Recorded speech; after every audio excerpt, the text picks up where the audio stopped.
அவருக்கு பெயர்.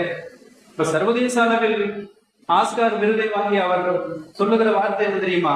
அவர் சொல்லுகிறார், cinema is a area of vulgarity என்கிறார். சினிமாக்கள் கொச்சைத்தனம் கோலுச்சுகிற களம் என்று அவரது தெல்ல தெளிவாக வார்த்தை சொல்லுகிறது. கண்ணிமிக்கவர்களே, அந்த அளவிற்கு இன்றைய சினிமாக்கள் ஆகட்டும், சீரியல்கள் ஆகட்டும், பல்வேறு அருவறுப்புகளும் ஒழுக்கக்கேடுகளும் நிறைந்திருக்கிற களம். இன்றைக்கு நம்மகிட்ட சர்வசாதாரணமாக கூடி இருக்குது. வீடுகள் தோறும் நிகழ்ச்சிகள்.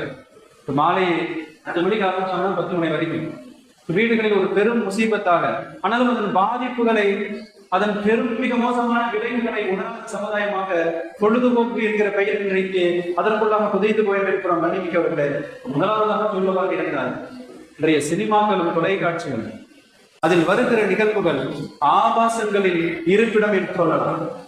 ஒண்ணுமில்ல, தொடர்ந்து அந்த நிகழ்ச்சிகளை பார்த்த ஒருவன், பல்வேறு திரைப்படங்களை பார்த்த ஒருவன், அதில் வருகிற ஆபாச காட்சிகள், அருவருப்பான தொடர்களை பார்த்த ஒருவன் வடிகால் தேடுகிற இடம் என்ன தெரியுமா?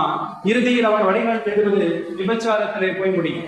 விபச்சாரம் கொடி கட்டி பறக்கிற ஒரு முறையாக இந்த சினிமா